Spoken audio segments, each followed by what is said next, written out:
Olá, pessoal, sejam muito bem-vindos. Voltamos à nossa série de leitura conjunta aqui dentro do TikTok e dentro do YouTube. E o livro escolhido desta vez é o Consciência Quântica de Amit Goswami. Amit Goswami, nome, não é? Um autor indiano, físico quântico. Eu já li algumas partes, vou trazer para vocês hoje, a partir do momento que a gente considera importante trabalhar dentro das nossas percepções e perspectivas da medicina simbólica. Então, o capítulo hoje fala sobre pensamento, sentimento e intuição. No mundo material inanimado, o micro forma o macro, e por isso o macro é redutível ao micro. Esse reducionismo é a forma como o mundo material está estruturado. Noutros mundos, nos mundos que experimentamos internamente, não existe essa distensão micro-macro. Não há micro formando macro, e isso nos diz algo importante.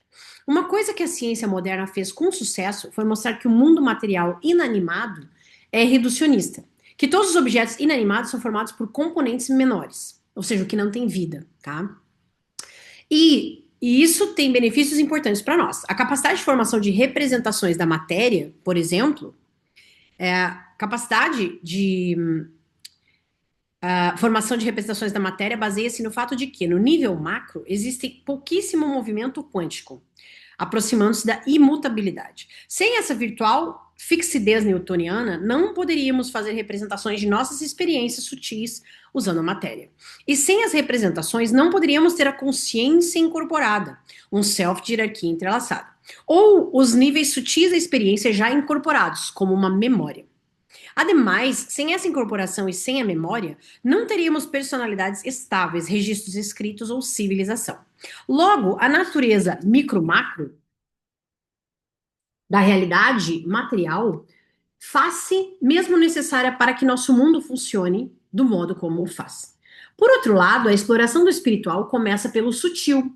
Há tempos, as tradições espirituais perceberam que só podemos chegar à plenitude através do sutil, e não a partir da realidade espaço-tempo material e densa, né?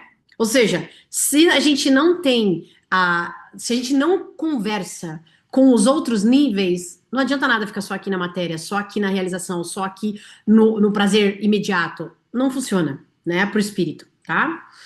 Quando vamos ao sutil, percebemos que não existe distinção entre micro e macro. Não há isso de micro formando macro. Se você se perder no físico, perder-se-á nas hierarquias simples criadas pela matéria, as hierarquias que constituem o mundo inanimado. Mas a sabedoria, que não tem hierarquias, é essencial para atingirmos o domínio espiritual da realidade. Olha isso, o domínio espiritual da realidade. A sabedoria do pensamento quântico é que tanto o físico quanto o sutil são importantes. Precisamos de ambos. O que a gente fala aqui a vida toda, né? O sutil está para o concreto, assim como o concreto está para o sutil. Da mesma maneira, o nosso corpo respondendo ao espírito, da mesma maneira, os sintomas e o que eles representam em relação aos símbolos, que padrão está escondido por trás de um sintoma que vive acontecendo com você. Exatamente isso que a gente fala aqui na medicina simbólica. Então, além disso, a natureza quádrupla da experiência no modelo quântico está mais ou menos sintonizada com a classificação junguiana dos quatro tipos de personalidade: sensação, sentimento, pensamento e intuição. Jung, veja bem hoje, né? Jung demonstrou que as pessoas usam seletivo e preferencialmente um desses modos de experiência em detrimento dos outros. Aqui a gente, né, já sabe, disparado que é a intuição, né, gente? Precisamos mudar essa tendência, precisamos integrar esses modos, usar todas as experiências. Aí que tal o que a medicina simbólica faz? Junta o sutil e o concreto, a matéria e o espírito, por exemplo, tá? Integrar esses modos, usar todas as experiências a nosso favor. Todavia, o trabalho de Jung é importante, porque codifica a maneira pela qual somos construídos, como mostra como experimentamos. É preciso que o neocórtex colapse uma possibilidade quântica numa experiência subjetiva que considera não só a sensação e o sentimento, mas o pensamento e a intuição. Ou seja, é tudo interligado, né? Outro papel do neocórtex, quer dizer, que é o córtex pré-frontal, isso aqui, é permitir que a mente confira significado para todas as experiências. Entretanto, a menos que nos tornemos muito sensíveis, aquilo que experimentamos mesmo diretamente não é um sentimento, mas uma emoção. que é o efeito do sentimento sobre a mente. Olha que importante isso. Sentimento misturado com pensamento. Ou, como a gente explica aqui, forma-pensamento. Pensamento dotado de emoção. Mas isso veio de um sentimento. Você sente antes, aquilo provoca uma emoção, você racionaliza aquilo e aquilo torna-se um pensamento com forma, uma forma-pensamento. E essas forma-pensamento é que podem gatilhar o nosso corpo a produzir mediadores, tanto inflamatórios quanto anti-inflamatórios, e daí que a gente vem para aquele lugar de saúde ou de doença, de sintoma ou de melhoria, né, de estilo de vida propriamente dito, tá? Muito bem. Temos que nos tornar sensíveis aos sentimentos puros que precederam a experiência da emoção. E temos a mesma dificuldade com a intuição. Temos que nos tornar sensíveis àquilo que aconteceu de fato antes de podermos pensar de maneira intuitiva, porque na verdade, na intuição, você não pensa, você sente, você sabe, você ouve, você vê. E a partir disso é que a gente consegue traduzir essas informações. E por isso que a gente fala tanto aqui de sonhos, sintomas e sincronicidades. Os sonhos são essas comunicações puras, intuitivas do self com a gente. Então, cara, saber traduzir isso e entender como aplicar isso na matéria aqui, isso é ouro puro, gente, tá? Aí a gente vai para a próxima etapa aqui agora, muito interessante também. Circuitos emocionais, que é uma das coisas que a gente mais fala aqui dentro da medicina simbólica, né? Circuito do sobreviver, adrenérgico, versus o circuito do viver, que é o circuito que trabalha com energia criativa, ou co-criativa. O que acontece quando você tem um pensamento intuitivo? O pensamento intuitivo é uma coisa bastante especial. Quase sempre surge com um sentimento na boca do estômago, ou na espinha, ou um calafrio. A gente já falou sobre isso. É o corpo falando. Não ignore os sinais do corpo. Nunca, né? Talvez você perceba um tremor nos joelhos, a ponto de que há um chakra secundário. Quando estamos sensíveis, podemos rastrear a intuição até a sua origem, até a experiência que provocou tanto o pensamento intuitivo quanto o sentimento cultural, do gut, né? O sentimento intuitivo mesmo. De modo análogo, quando nos tornamos sensíveis ao sentimento, acompanhamos a emoção até a sua origem e começamos a sentir visceralmente a energia vital no corpo, nos chakras, né? Então, presta atenção, aquele frio na barriga, chakra umbilical, coração, sentindo aquilo no coração, chakra cardíaco, né? A cabeça, pum, um pulso, chakra frontal, coronário, né? No geral, a criatividade e a intuição surgirão em você quando estiver, atenção, desfrutando da vida, se divertindo, vivendo, recebendo, energia de recepção, nutrição, sem chicotinho, sem culpa, sem sacrifício. Parou aí. É aí que as melhores respostas vêm, porque elas vêm puras, elas vêm do self pra gente, tá? Muito bem. É que o sofrimento e a negatividade nos separam da unidade, que é a consciência superior. Assim como a racionalidade excessiva, mental, tudo tem que ter uma razão, tudo tem que ter um motivo, tudo tem que ter um porquê. Se a ciência não comprova, isso não existe e acabou. Né? Então, sim, cara, isso te afasta do seu self, ponto. Isso é líquido e certo, né? Muito bem.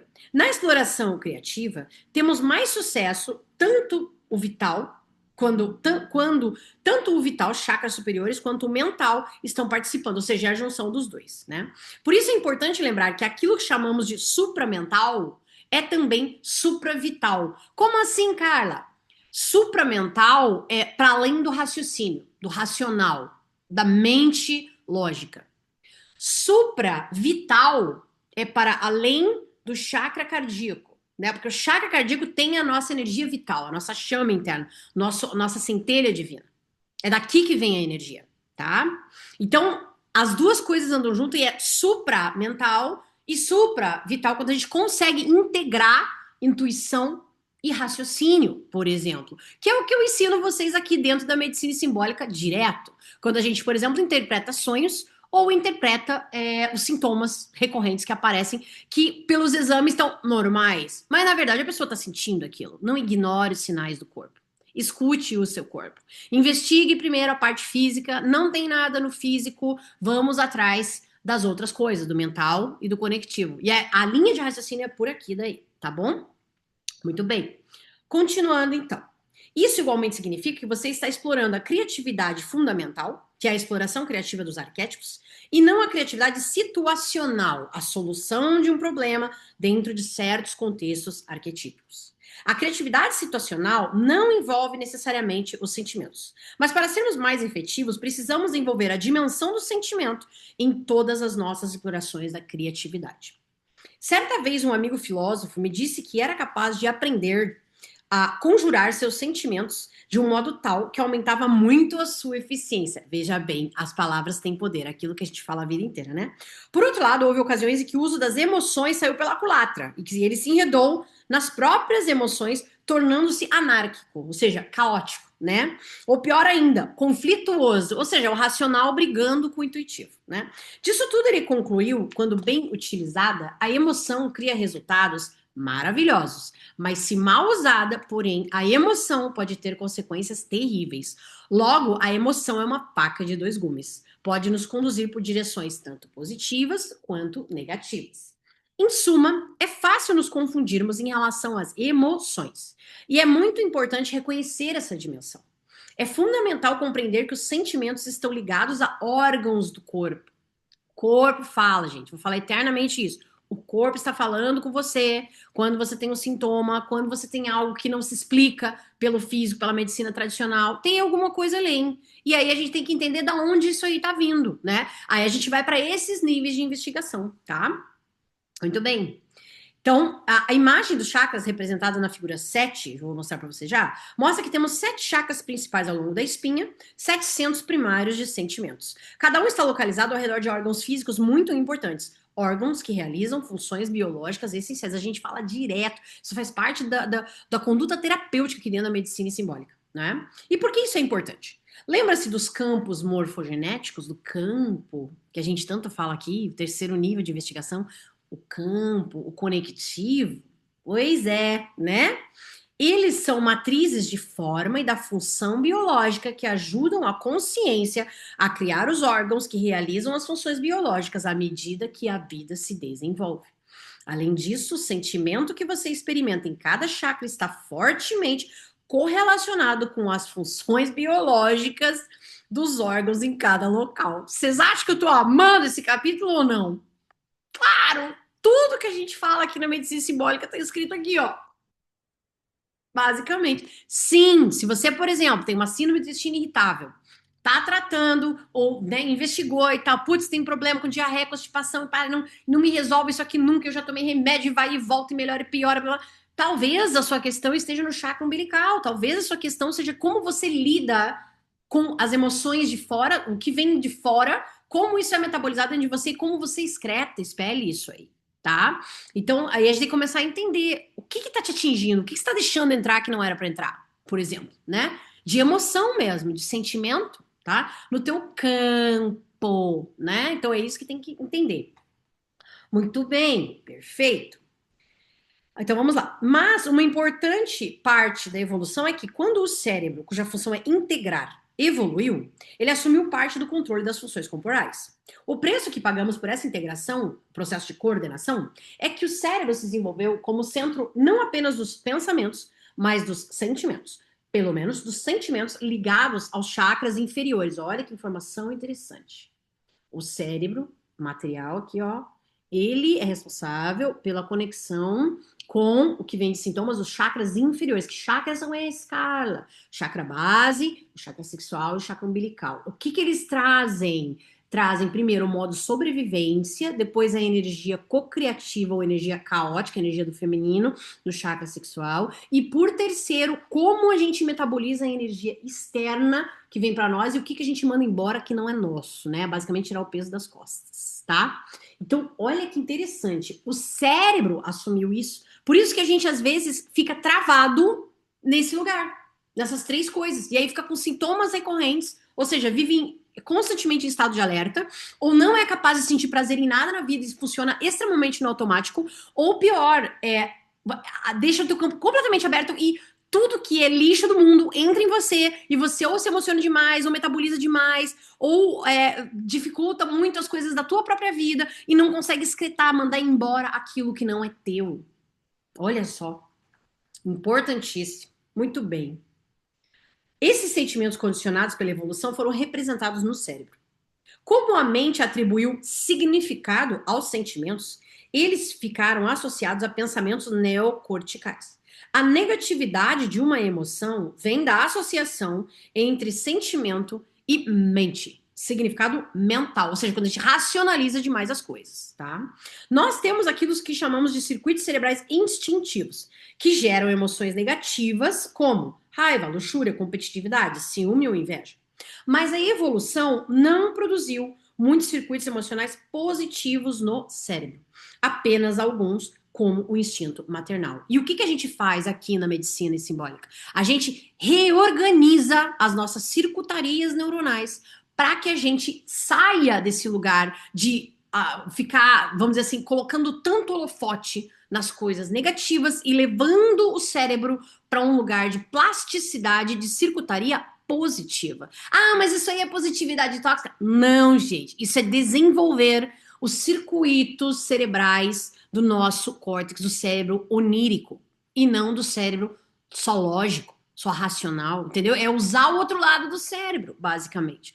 A nosso favor, claro, né? Muito bem. Certo. Com efeito, na maior parte das culturas, vemos que o instinto maternal é venerado como um reflexo sagrado do arquétipo da mãe divina. Alguns podem ter ainda o que chamamos de circuito cerebral altruísta.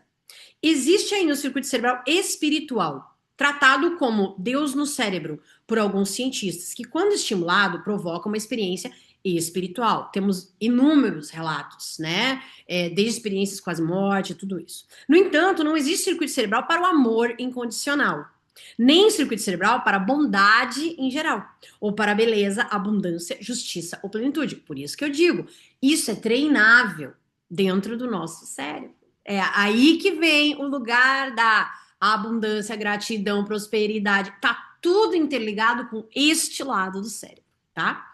Enquanto permanecemos insensíveis àquilo que acontece com o nosso corpo, quando somos alvo de uma emoção, permaneceremos alheios aos nossos sentimentos puros, porque é daí que vem a resposta. E isso representa uma dificuldade para a maioria de nós. Quando digo sentimento puro, refiro-me a um sentimento sem qualquer significado atribuído e a ele pela mente. Um sentimento sem pensamento, ou seja, não é uma forma de pensamento, é somente o sentimento puro, né? É saber nomear aquilo sem julgamento, principalmente, ok? Isso é importante também, porque isso também é um chicotinho, né? Julgar as coisas antes de entender, tá? Muito bem. Essa é a distinção mais importante entre emoção e sentimento. Emoção é sentimento mais pensamento, ou forma pensamento, como a gente fala. É sentimento mais o significado que lhe é atribuído. Era a isso que Jung queria chegar quando formulou a ideia de que há 4 tipos diferentes de experiência pura, tá? Muito bem. Deixa eu ver quantas páginas tem aqui. Tem bastante ainda, gente. Tem, mas vamos acabar isso aqui. Dá. Energia do chakra. Uma de nossas primeiras tarefas como ativistas quânticos é tornarmos-nos cientes dos aspectos viscerais das emoções, sentimentos puros que experimentamos quando surge uma emoção. Podemos fazer exercícios para ativar os chakras e nos familiarizarmos com eles. Com a prática, é possível tornarmos sensíveis o bastante para sentir a energia do chakra antecedendo a experiência no cérebro. Isso é uma verdade. Treinamento também, isso aí, tá? Treinamento estado, né? É o estado de presença que a gente fala que é necessário para que o teu córtex cerebral entenda que não há nenhum perigo iminente, ou seja, a gente não está no modo sobreviver, logo ele consegue ampliar a circuitaria neuronal para trabalhar em cima daquele modus operandi de viver, tá?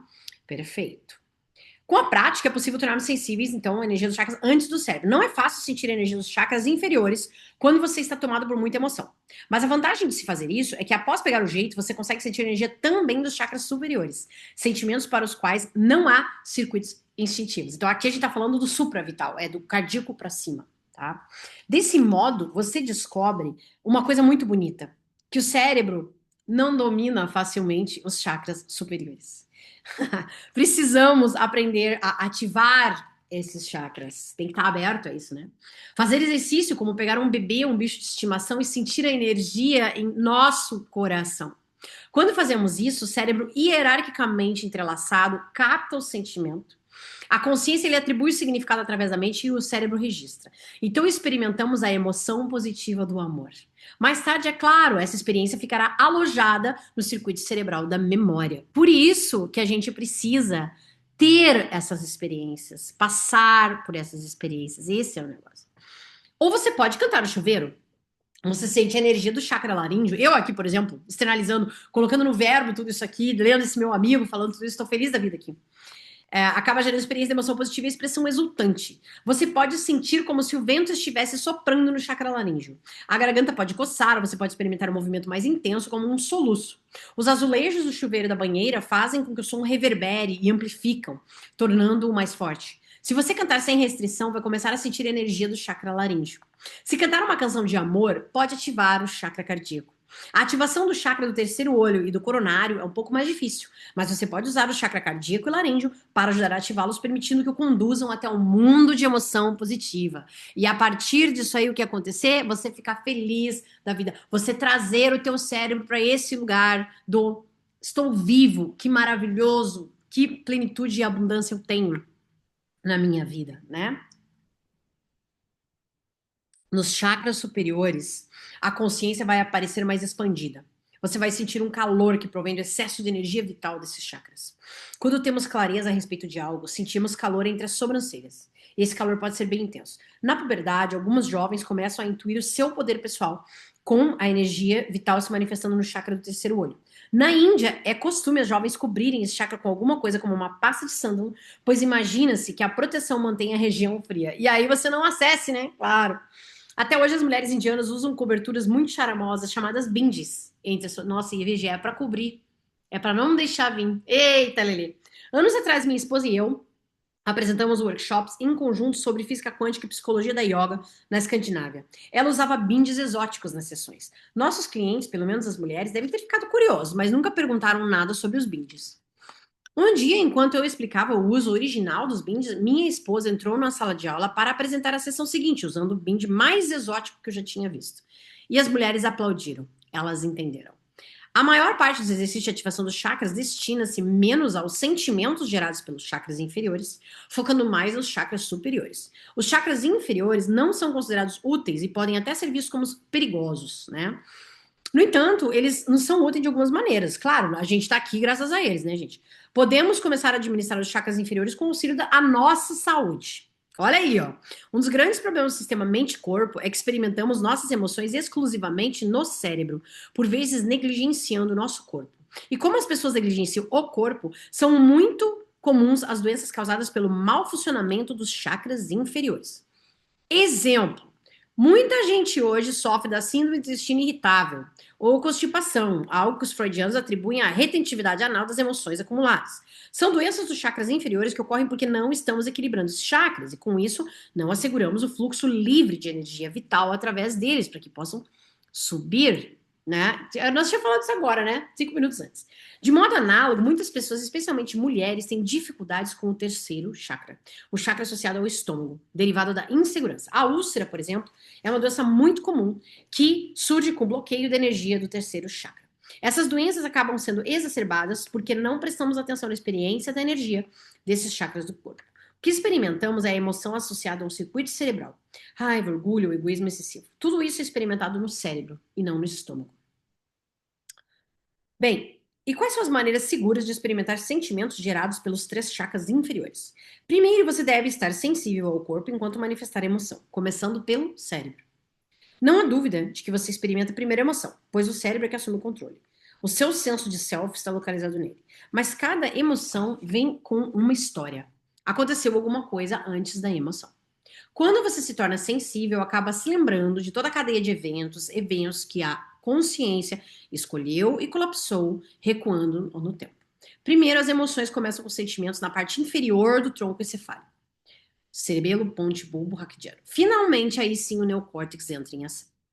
A escolha e o colapso subsequente, a passagem da possibilidade para a experiência real, podem precipitar um evento isolado imediato. Mas também podem precipitar um evento de modo retroativo. recuando no tempo e seguindo toda uma cadeia de eventos que são pré-requisitos para o evento atual. Isso se chama escolha retardada ou colapso retardado. Quando ele fala colapsar, gente, é assim, ó. O que a física quântica acredita? Você vai por um caminho, necessariamente todos os outros colapsam, né? Todos os outros fecham, né? Você escolheu aquela trilha, logo as outras não estão mais lá, tá? Então é assim que funciona, e é por isso que ele fala disso. A consciência escolhe um atraso, causando o colapso de toda uma cadeia de potencialidades e produzindo toda uma cadeia de eventos que recuam no tempo até a potencialidade que deu início àquela causa, a cadeia causal. Essa ideia de escolha retardada é completamente lógica e foi verificada por meio de experimentos que vamos discutir mais adiante. Por enquanto, basta dizer que quando observamos a memória anterior a um pensamento intuitivo, podemos ficar sensíveis à intuição e aos sentimentos que surgem no corpo quando experimentamos uma intuição. Quando fazemos isso, abrimos caminho para experimentar os sentimentos dos chakras superiores. Ou seja, é o que eu falei para vocês, isto é treinável. Você consegue treinar. É percepção. Mas a gente só tem percepção se a gente está em estado de presença, senão a gente não tem, tá? Veja o caso do amor, por exemplo. Qual sentimento bloqueia o amor com mais frequência? É o medo. O medo pode nos impedir de nos dissolvermos no amor, se entregar, né? Ou às vezes é a defensividade do ego. Quando nos defrontamos com a emoção do amor, pensamos: quero defender aquilo que eu sou. Ou será que eu faço alguma diferença para alguém? E, por sinal, é exatamente isso que o amor quer que façamos. Assim, para reforçar nosso sentimento do ego e de controle, escolhemos a sexualidade e não a escolha da exploração do amor arquetípico. Ah, nossa. Não podemos ativar emoções negativas como a raiva e as palavras agressivas associadas a ela. Essas emoções negativas parecem surgir automaticamente. O que podemos fazer é atentar para as emoções negativas quando elas despontam. Podemos prestar atenção em nossos sentimentos de energia vital nos chakras inferiores, que podem parecer sensações físicas, mas não são, e em seus sentimentos correlatos. E o que fazemos então? Prestamos atenção nos chakras inferiores? Focalizamos o coração? Tentamos levar a emoção para uma vibração ainda mais alta para os chakras superiores? Creio que a melhor estratégia é abordar a questão em várias etapas. Na primeira delas, podemos desenvolver a sensibilidade do corpo. Feito isso, podemos criar conscientemente experiências corporais e sentimentos positivos com a ajuda da mente e de lembrança. Memórias afetivas positivas. Lembra? Trazer alguma coisa do físico para cá, tá? Como, por exemplo, experiência direta. Segurar um bebê e sentir a energia que surge. Na segunda etapa, podemos aprender coisas simples, como focalizar um problema e certificarmos de que o chakra do terceiro olho está envolvido. Discernimento, né? Chakra frontal. Quando sentimos clareza, entramos em foco. Conscientizamos-nos de que estamos apertando os músculos entre as sobrancelhas, ou que uma parte central da testa está esquentando. Podemos até fazer alguma coisa para ativar o chakra coronário. Podemos dedicar a atividades que nos dão contentamento, sentindo visceralmente a energia do cérebro quando estamos satisfeitos. Na terceira etapa, podemos começar a usar exercícios de energia vital, certas tradições sofisticadas, como o Tai Chi e o Qigong chineses, ou Aikido, e artes marciais do Japão e Pranayama na Índia. O Pranayama usa o controle da respiração para levar o ar para cima até o chakra do terceiro olho e depois para baixo até o plexo solar. Para isso, vale-se de uma técnica chamada inspiração profunda, por meio da qual expiramos como se o ar fosse até o topo do nariz enquanto visualizamos a ativação do chakra do terceiro olho com esse fluxo de ar. E quando expiramos, esvaziamos o estômago, comprimimos seus músculos e sentimos a energia do chakra do plexo solar. Do mesmo modo, o Tai Chi, o Qigong e o Aikido usam gestos e movimentos de mãos e dos braços para erguer energia desde o chakra básico até o chakra... É verdade, né? Até o chakra coronário. Que lindo! Essas tradições têm exercícios simples para principiantes, técnicas que ensino em meus workshops para familiarizar as pessoas com energia vital e a maneira de vitalizar os chakras. Não sei se vocês perceberam, mas tudo aqui fala de traduzir o que é o energético para o corpo, movimento, respiração, que também é movimento, né? Então, veja, vou encerrar esse capítulo com uma anedota pessoal sobre como descobri o movimento de energia em meus próprios chakras. Em 1981, fui conferencista convidado no Instituto Esalen, em Big Sur, Califórnia, durante uma semana. O mestre espiritual Osho Brahman Siri Rajesh, já falecido, tinha muitos seguidores nos Estados Unidos naquele tempo. Fui convidado para uma meditação matinal com um grupo e dirigi-me para lá. Alguém me explicou que a meditação teria 4 partes. Começamos agitando o corpo e pés no mesmo lugar, descobri que isso realmente nos desperta. No segundo estágio, disseram-nos para ficar quietos onde estávamos, meditando naquela posição. No terceiro estágio, começamos a dançar lentamente de olhos fechados ao som de alguma música. Eu estava indo bem até topar com alguém. Abri os olhos e me vi diante de um par de seios balançando. Na época, o Instituto Isla era famoso permitir nudismo, apesar dos Estados Unidos, havia algum tempo e eu não tinha me acostumado com isso. Bem, meu corpo reagiu produzindo a protuberância peculiar que caracteriza o corpo masculino. Fiquei muito envergonhado. Felizmente, o sino tocou para marcar o começo do quarto estágio, no qual deveríamos sentar para meditar. Mas o sentimento de vergonha persistiu e gerou um forte sentimento de energia que se ergueu de baixo para cima, até a garganta. Veja, eu cresci na Índia. Naquela cultura, todos conhecem o despertar da Kundalini, em que você supostamente experimenta o movimento de prana, energia vital desde o chakra mais baixo até o mais alto. A palavra sânscrita Kundalini, na verdade, significa energia enrolada. Ah, olha só.